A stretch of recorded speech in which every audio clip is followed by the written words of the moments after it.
মধুময়ী পদ্যগীতা পাঠ 32 নম্বর পৃষ্ঠা। ওহে রাম রাম রাম রাম রাম রাম রাম রাম, অপরাধ ক্ষমা প্রভু লোহিত নাম। কামবাধা পেলে হয় ক্রুদের উদয়, মুখ পথে কালো শক্ত কামরি পুছয়। পাপ পদে মহা মানবের সদায় আকর্ষিত, দ্রিমে আচ্ছাদিত রয় অচল যেমন।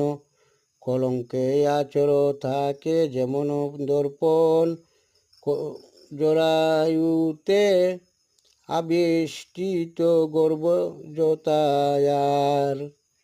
কামিয়া আবরিত তথা জ্ঞান অনিবার, দুষ্পের আসলে সদা কাম ভয়ঙ্কর। পরময় আসলে সদা কাম ভয়ঙ্কর, পরম শক্ত সেই সদা অহিতকর। এই কাম মহাশক্তি জ্ঞানীদের তাই, হে অর্জুন মনে রেখো একতা সদাই। ইন্দ্রিয় সমূহ আর বুদ্ধিমনশ্রয়, কামের আশ্রয় ক্ষেত্র জানিবে নিশ্চয়। ইহাদের দিয়া জ্ঞান করিয়া বরিত,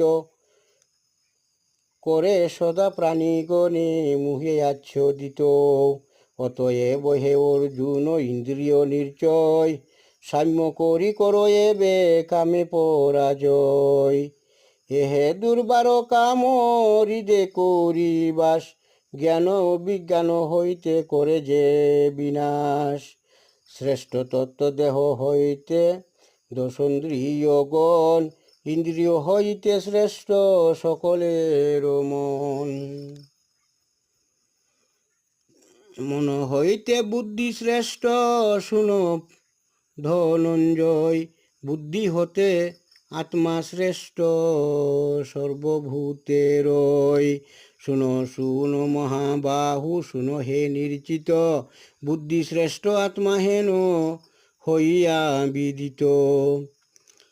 বুদ্ধির সংযুত করি স্তব্ধ তার মন, দুর্জয়ে কাম আর কর সুশাসন। কহিলাম কর্মযুগ